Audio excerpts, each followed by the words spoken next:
everyone. Welcome to another one of our planning sessions. I am going to take you through everything that we are doing next week. I have touched on some of these things, but I haven't done like a deep dive into them. So I just wanted to come on and plan live with you on how we homeschool with our curriculum for all of our subjects. So I'm going to share my processes, and I'm going to also share with you all of the resources that I use to plan throughout the week. So I always start with reading. And if you've been following along, last week we done compare and contrast, and it was a lax week. In the summer, we're doing homeschool, but then we're not doing homeschool at at the same time. So we did not finish all of those activities. So this week I'm going to go into this week finishing those activities, and then I'm going to show you how we're going to move on. So I'm going to go ahead and share my screen. And we're going to start with reading. Okay. So for reading, we were working on compare and contrast. I'm going to go to that tab. So we have different levels. This is what we're going to be doing. We started with third grade, and we're going to use this particular guide that's going to take us all the way through eighth grade. So this is not a curriculum. It shows you how to teach the skills and how you can adapt them to anything you're doing. It can be to any book, experience, a movie, TV show, whatever it is, conversation. So this is what we use to plan all of our lessons. And this one document is going to take me all the way through eighth grade before she enters those high school grades. So it's divided by three sections that have basic, build, and meaning. So these three different categories cover all of the level of which the skills need to be taught to.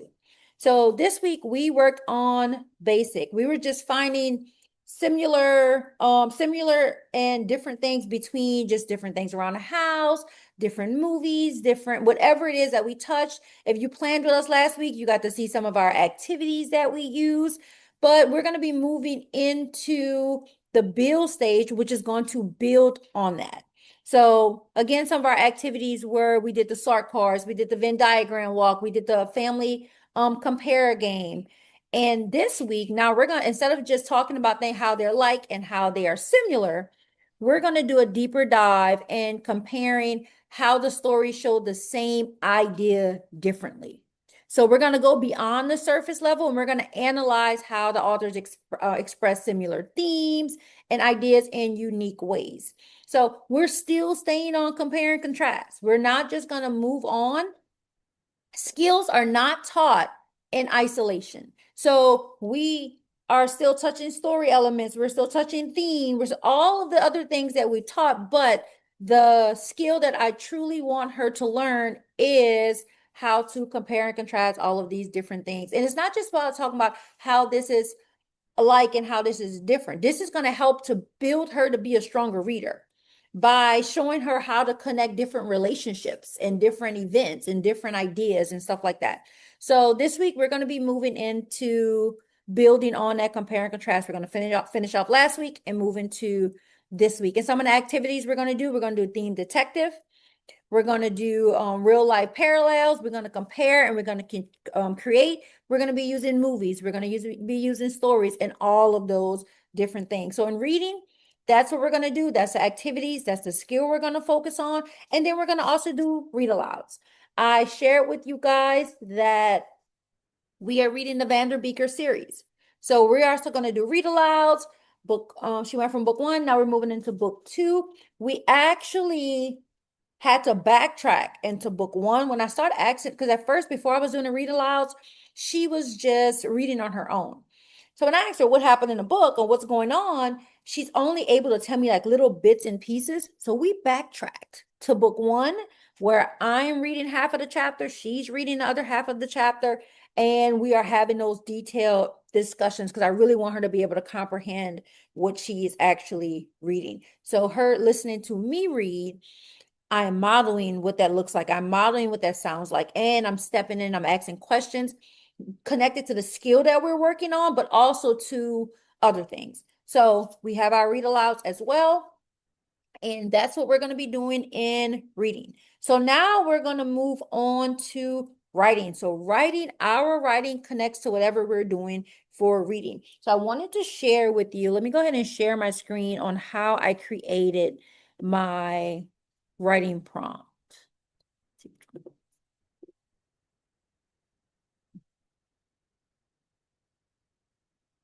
Make sure we have the right screen.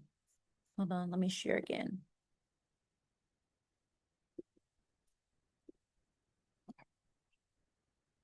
So this is my writing guide. It aligns with the reading. Again, it is not curriculum because it connects to whatever you are doing at home.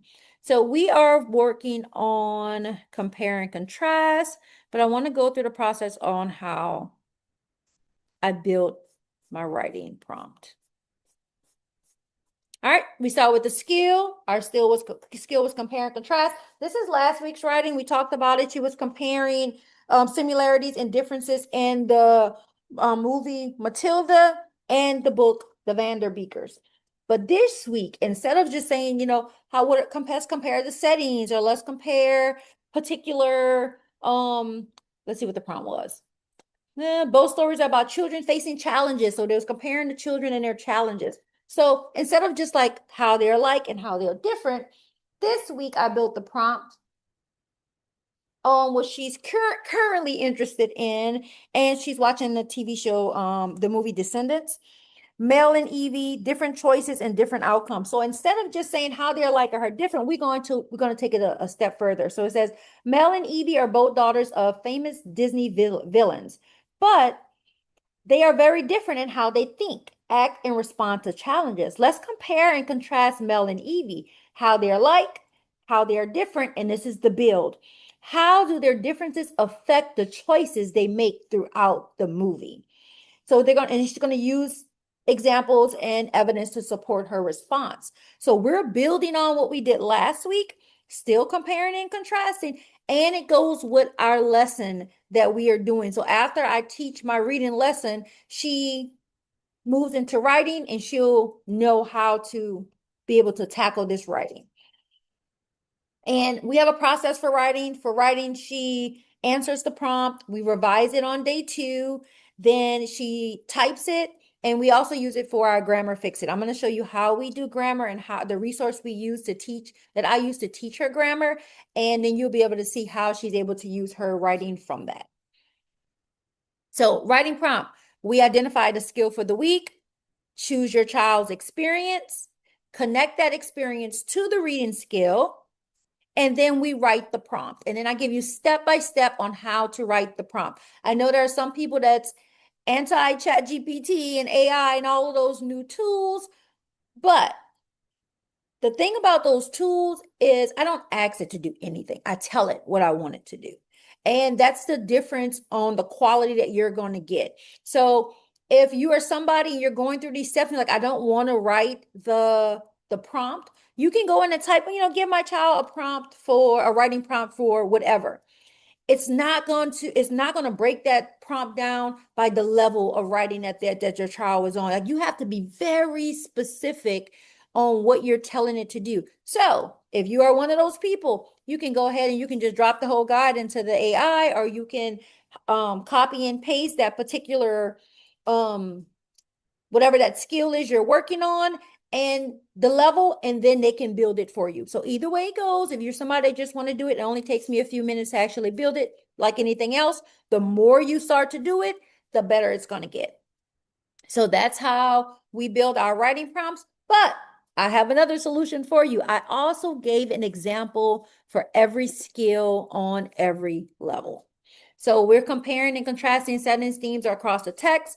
If you wanted to write a writing prompt, this is an example of what it looks like at the basic stage, what you should include, and the criteria, the building stage, and the meaning stage. So it's all there for you, and you just plug in what you choose to use. Is it experience? Is it a movie, or whatever it is that you're using? So that's how we're going to be teaching writing. That's how I create my prompt. And I provide her some lined paper, or you can do loose leaf paper, whatever it is that you choose to do. So that's what we're doing for writing this week. So I want to go ahead and move into vocabulary. So for vocabulary, we do several things. As we are reading our text, we are looking for unknown words. She can either Google those words, and if I want her to have something independent, I work from home. So sometimes I need her to do something on her own, but we also do context clues. So if she's going through it and she gets stuck on a word, she can use context clues to identify that, because that's something I've already modeled for her. That's also in my vocabulary guide I'm going to share with you guys.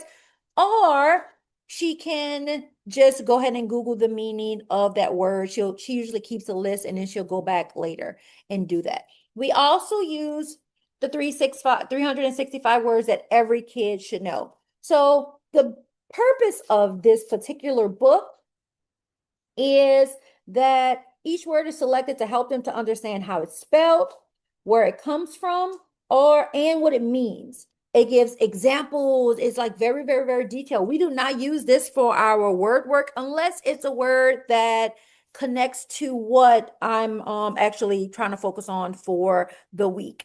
So we use 365 words. This is something she can also do on her own. Sometimes she does it with me. The other thing we do is word work.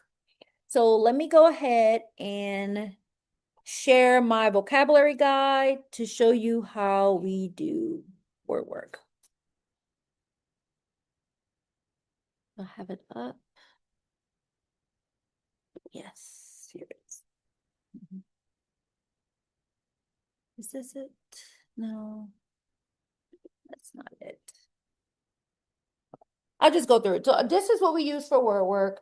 I have a guide that takes you through how to break down the different words. So this is the document we use. Let me share one from that she's already done. This is one that she had previously done. But we have a word of the day. We make a prediction, the part of speech, the definition in her own words.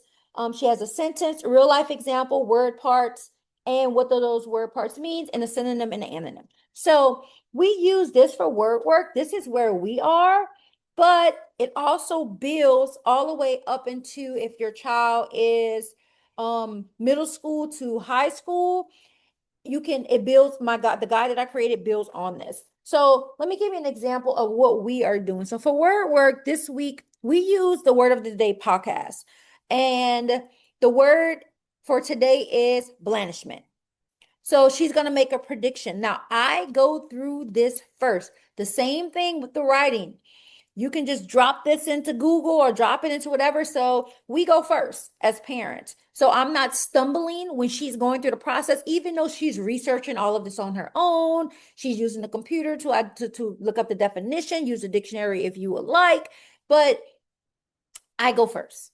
So I already went in and identified what the word. I listened to the podcast. It told me what banishment mean. It gave it to me in a sentence, because sometimes these words come up and I don't know what they mean myself. I'm like, I'm lost. So I go through it first. I put it in my own words. I have my own example sentence. I do the synonyms, the antonyms. So not banishment. Blandishment means saying something nice or to persuade someone to do something. So in addition to going through these different things, we're going to make a real life connection. We're going to be using this word blandishment throughout the week, so it can stick to her and it can become part of her vocabulary. So instead of her using words like praise or sweet talk or flattery or compliment or stuff like that, she can use the word blandishment. So that's what we're going to be doing for word work this week. Now, for social studies, we are going to be digging into the different states. So I am going to share with you what we are using. I am creating a scrapbook document.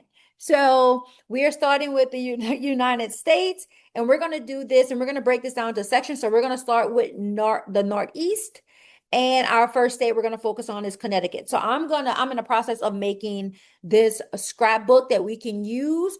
You do not have to use this. I'm also going to have like a parent key. So your child is going to be doing the research and doing all of the things, but I'm going to provide a key with it so you can already have all of the answers. So when you're looking up things or you're cutting out things to put it in, you can sound like you know what you're talking about, even though we may not know what we're talking about at the time.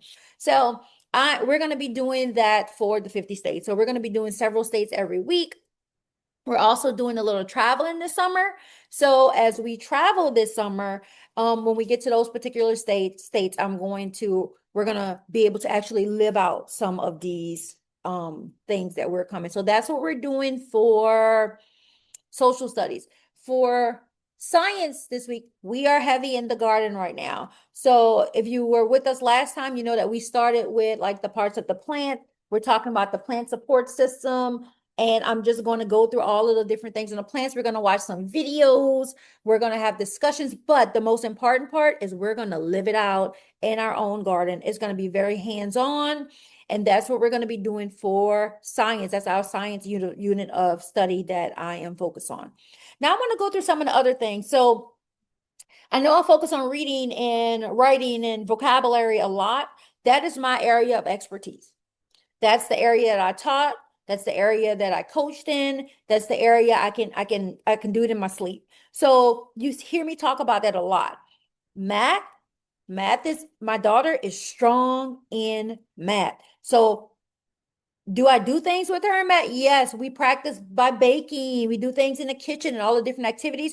But she uses eSingapore. So eSingapore, we use the online platform and it has a little video and then she moves on. And then I do some practice things with her using real life experience. That's what we use for Matt. That's all. The good thing about it is it's adaptive. She started off with an assessment. And I want to say if she was in school, she would be just finishing fourth grade, but she's already moved into fifth grade last year. So it's an adaptive thing. That's her area. That's her strong area. She does not need a lot of me in it. Yes, I do check in. We do practice whatever the skill she's working on. I try to connect that to real life as much as I can. But we use eSingapore.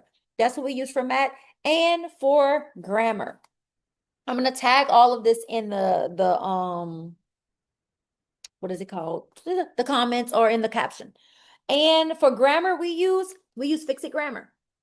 So Fix It Grammar is teaching grammar through Fix-Its. It's not an isolation where it's just saying, today we're learning verbs, today we're learning nouns, today we're learning it. It's actually each level is actually one story and it has vocabulary built in, just like simple vocabulary, not like deep level vocabulary. But as she's going through the story, I introduce like a skill to her and then it builds as it goes. So she's learning grammar by fixing sentences. So going back to what I was talking about with the writing, when she finishes her writing and after she types it and everything like that, then we use this for her Fix It Grammar activity as well. So anytime she's writing, she's practicing that. So that's what we use for grammar. And that's about it. Oh my God. Last but not least, we also do Bible study. We do Bible study. We use this as a read aloud. This is her Bible. We go through this. This is also, especially when you're in those Bibles, when you're going through like the certain Bible stories and stuff like that, it's a good time to bring into that reading skill, whatever you're working on. But we also treat this as a read aloud. So, and we also memorize a scripture every week. So that's the things that we are doing. This is all for next week. I am going to try to capture as much as I can and share our experiences. Homeschool is a place where I know like it's building a very strong connection between me and my daughter. So I try not to like always have a camera on. So most days I'm not videoing. So that's why you make it like bits and pieces and I'll just do a voiceover or something like that. Because I do want to keep that moment in this experience sacred. I don't want her to, get older and I say, how was your homeschool experience? She's like, oh, we're always videoing and stuff like that. So I do try to video as much as I can without taking away from the relationship that we have and the experiences that we do like during homeschool. So I will post as much as I can on this live, but come plan with us. We plan every Friday. It's right now is a small group of us that come together and plan and ask your questions and all of those different things. So I'm going to go ahead and turn off the recording. If you have any questions for me, we're going to go ahead and discuss that. But anybody else, if you're watching this as a replay, Drop those questions in the comments, and then I'll make a video just answering everybody.